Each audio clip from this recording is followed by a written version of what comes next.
Assalamu alaikum dear students. My name is Sabah and I am here to teach you chemistry class 9. आज हम study करेंगे chapter number 2 की exercise के MCQs। सबसे पहला MCQ है हाउ मेनी इलेक्ट्रॉन्स, कितने इलेक्ट्रॉन्स कैन बी अकोमोडेट पाए जाते हैं एट द मोस्ट यानी कि maximum in the third shell of the elements. Elements के अंदर यानी कि अगर आप किसी भी एटम का स्ट्रक्चर देखें तो दरमियान में न्यूक्लियस मौजूद है और उसके बाहर मौजूद होते हैं उसके एनर्जी लेवल्स और बिट्स या इनको कहते हैं जी शेल्स। अब यहाँ पे शेल्स में नंबर ऑफ इलेक्ट्रॉन्स को अगर आप मालूम करना चाहते हैं तो उसके लिए फार्मूला होता है 2n square. What is n? n is the number of shells. अब यहाँ पे बात हो रही है जी थर्ड शेल की, तो n इसका मतलब है कि 3 होगा। 2 मल्टीप्लाई n यानी कि 3 के ऊपर है जी स्क्वायर एंड 2 मल्टीप्लाई बाय 3 का स्क्वायर है 9। Answer will B 18। इसका मतलब है जो थर्ड शेल है उसके अंदर नंबर ऑफ इलेक्ट्रॉन्स आएंगे 18। So the right option is B. Next MCQ is what information was obtained from discharge tube experiment. Discharge tube experiment के जरिए हमें कौन सी इन्फॉर्मेशन जो है वो हासिल होती है। डिस्चार्ज ट्यूब एक्सपेरिमेंट जब किए गए तो इन एक्सपेरिमेंट्स के ज़रिए जो है वो दो तरह की रेज जो हैं वो डिस्कवर हुई थी, एक कैथोड रेज और दूसरी कैनाल रेज। कैथोड रेज को बाद में नाम दिया गया इलेक्ट्रॉन्स का और कैनाल रेज को नाम दिया गया प्रोटॉन्स का। सो यहाँ पे जो राइट ऑप्शन आएगा वो ये होगा जी डिस्चार्ज ट्यूब एक्सपेरिमेंट के ज़रिए हमें इलेक्ट्रॉन्स और प्रोटॉन्स जो हैं वो हमने डिस्कवर किए थे। So the right option is C. Next MCQ is why have isotopes not been shown in the periodic table. Isotopes जो हैं उनको पीरियोडिक टेबल में क्यों शो नहीं किया जाता। अब आइसोटोप्स की अगर आप बात करें तो आइसोटोप्स जो हैं इनका एटॉमिक नंबर सेम होता है लेकिन इनका मैस नंबर जो है वो डिफरेंट होता है। पीरियोडिक टेबल जो बना होता है वो भी बेस करता है एटॉमिक नंबर पे। अब जब एटॉमिक नंबर पे ही पीरियोडिक टेबल बेस कर रहा है और आइसोटोप्स का एटॉमिक नंबर डिफरेंट नहीं होता तो इसका मतलब है इनको सेपरेट जगह देने की ज़रूरत नहीं होती। So the right option is C. All the isotopes have same atomic number. सारे आइसोटोप्स का एटॉमिक नंबर सेम होता है। So there is no need, इसलिए कोई ज़रूरत नहीं होती उनको to give them separate places. Next MCQ is which particle is present. कौन सा पार्टिकल जो है मौजूद है in different number in the isotope. Isotope के अंदर फिर जो डिफरेंट नंबर ऑफ यानी कि मुख्तलिफ तादाद में जो मौजूद होते हैं वो कौन से पार्टिकल्स हैं। इलेक्ट्रॉन्स और प्रोटॉन्स जो हैं वो बराबर होते हैं, जितने प्रोटॉन्स होंगे उतने इलेक्ट्रॉन्स होंगे। डिफरेंस आता है जी न्यूट्रॉन्स का। न्यूट्रॉन्स डिफरेंट होते हैं जिसकी वजह से आइसोटोप्स का मैस नंबर डिफरेंट होता है और वो डिफरेंट आइसोटोप्स कहलाते हैं। Next MCQ is in which isotope of oxygen. Oxygen के इन ऑप्शंस में से कौन सा ऐसा आइसोटोप है there are the equal number of protons, जिसके अंदर प्रोटॉन्स भी इलेक्ट्रॉन्स भी और न्यूट्रॉन्स भी इक्वल होते हैं। अब पीछे हमने पढ़ा था अभी कि इलेक्ट्रॉन्स और प्रोटॉन्स तो होते ही बराबर हैं। अब यहाँ पे उन्होंने कंडीशन बताई है प्रोटॉन्स, इलेक्ट्रॉन्स और न्यूट्रॉन्स तीनों बराबर होने चाहिए। So the right option is B 16। Oxygen का एटॉमिक नंबर है जी 8। अब 8 एटॉमिक नंबर से मुराद है इसके अंदर 8 प्रोटॉन्स होंगे, इसके अंदर 8 ही इलेक्ट्रॉन्स होंगे, तो बाकी रिमेनिंग जो है वो 8 ही न्यूट्रॉन्स होंगे। So the right option is B oxygen 16। What will be the relative atomic mass? Next MCQ is what will be, क्या है जी relative atomic mass of nitrogen given the abundance, जिसकी abundance जो है वो दी गई है of its two isotopes, दो isotopes की, नाइट्रोजन 14 की और नाइट्रोजन 15 की। नाइट्रोजन 14 की है जी 99.64 और नाइट्रोजन 15 की है जी 0.35। और मालूम आपने क्या करना है relative atomic mass of nitrogen. अच्छा जी, इसके लिए क्या करना पड़ेगा, इसके लिए है कि relative isotopic abundance of nitrogen दी हुई है 99.64, relative isotopic abundance of nitrogen 15 दी गई है 0.35। मालूम आपने क्या करना है relative atomic mass of nitrogen, ये आपने फाइंड आउट करना है।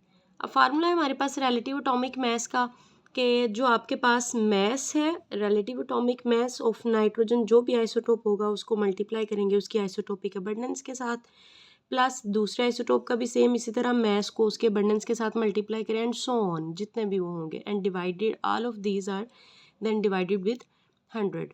अब यहाँ पे आपके पास जो पहले वाला नाइट्रोजन था उसका मैस था जी नाइट्रोजन 14, तो 14 को मल्टीप्लाई किया उसकी अबंडेंस 99.64 के साथ। उसके बाद दूसरा है जी आपके पास नाइट्रोजन 15, तो प्लस किया आपने 15 को मल्टीप्लाई किया उसकी अबंडेंस 0.35 के साथ और उसको डिवाइड कर दिया आपने 100 के साथ। इन दोनों को मल्टीप्लाई करें तो ये आंसर आता है आपके पास, और इन दोनों को मल्टीप्लाई करें तो आंसर आ रहा है 5.25 डिवाइडेड बाय 100। इनको उसके बाद प्लस करें, प्लस करने के बाद 100 पे जो इसका आंसर है उसको 100 पे डिवाइड कर दें, डिवाइड करने के बाद your answer will be 14.0021 which is the option B. So the right option is B. Next MCQ is how is radiocarbon dating useful for archaeologist? Archaeologist के लिए कार्बन डेटिंग का जो प्रोसेस है वो किस लिए यूज़फुल है? वो इसलिए यूज़फुल है कि रेडियो कार्बन डेटिंग के ज़रिए आप जो पिछले जितने भी ऑर्गेनिक मैटर हैं उनकी एज फाइंड आउट कर सकते हैं कि वो कितने सालों पुरानी वो चीज़ मौजूद है हमारे पास। तो so the right option is it helps determine the age of organic matter.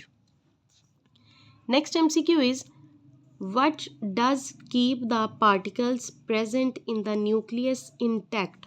What does keep the particles? Particles को कौन सी चीज़ रखती है present in the nucleus? nucleus के अंदर intact यानी बरकरार, सलामत, बिल्कुल ठीक ठाक जो है वो अपनी उसी हालत में कैसे जो है वो बरकरार रहते हैं न्यूक्लियस के अंदर। तो राइट ऑप्शन है जी कि उन पार्टिकल्स के दरमियान बहुत ज़्यादा nuclear forces, strong nuclear forces मौजूद होती हैं जिसकी वजह से वो न्यूक्लियस के अंदर बिल्कुल इंटैक्ट यानी सही सलामत बरकरार रहते हैं। So the right option is particles are held together by strong nuclear forces. Next MCQ is how do electrons keep themselves away from the oppositely charged nucleus? अब हमें ये पता है पॉजिटिव हमेशा नेगेटिव को अट्रैक्ट करता है। अब न्यूक्लियस के ऊपर चार्ज है जी पॉजिटिव और इलेक्ट्रॉन्स के ऊपर चार्ज है नेगेटिव। MCQ में पूछा जा रहा है कि हाउ डू इलेक्ट्रॉन्स अपने आप को कैसे जो है वो देमसेल्व्स अवे अपने आप को दूर रखते हैं from the oppositely charged nucleus से।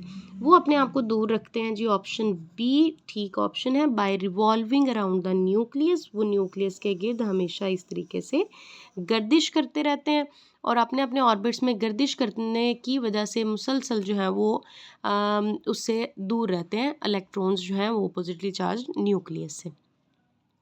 Next MCQ is rubidium consist of 2 isotopes. Rubidium के 2 आइसोटोप्स हैं जी, rubidium 85, rubidium 87। The percent abundance of the light isotope यानी कि 85 जो है उसकी परसेंटेज दी हुई है उन्होंने 72.2%। What is the percent abundance of the heavier isotope? इसकी जो है 87 वाले की आपने परसेंट अबंडेंस मालूम करनी है। रुबीडियम का एटॉमिक मास दिया हुआ जी 85.47। अब इसके लिए जो है वो आपने जो आपके पास डाटा मौजूद है उस डाटा के अकॉर्डिंग बच्चों आपके पास 2 आइसोटोप है रुबीडियम के, rubidium 85 and rubidium 87। Percentage abundance है लाइट रुबीडियम आइसोटोप की 85 की 72.2% और जो हैवियर है उसकी आपने फाइंड आउट करनी है। एटॉमिक मास बच्चों आपको दिया गया है 85.47।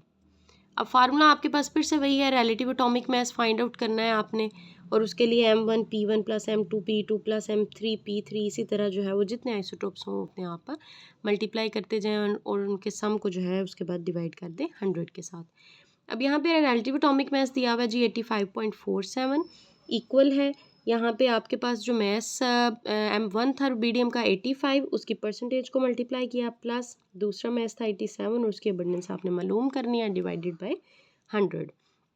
इस 100 को आपने मल्टीप्लाई कर दिया यानी यहाँ पे ये डिवाइड हो रहा है, इसको दूसरी साइड पे ले जाएं तो ये हो जाएगा मल्टीप्लाई और आंसर आ जाएगा 8547 इक्वल।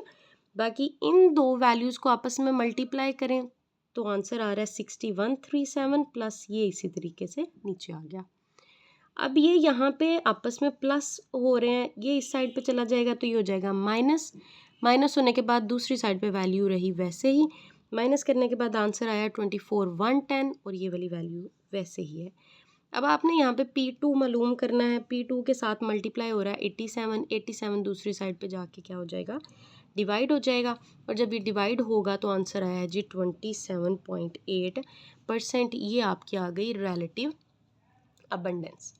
ठीक है, अब यहाँ पे जो राइट ऑप्शन है जी, right option is B, 27.8% is the percent abundance of the heavier isotope, यानी कि 87 का इतनी जो है परसेंट अबंडेंस मौजूद है। So the right option is B, 27.8%।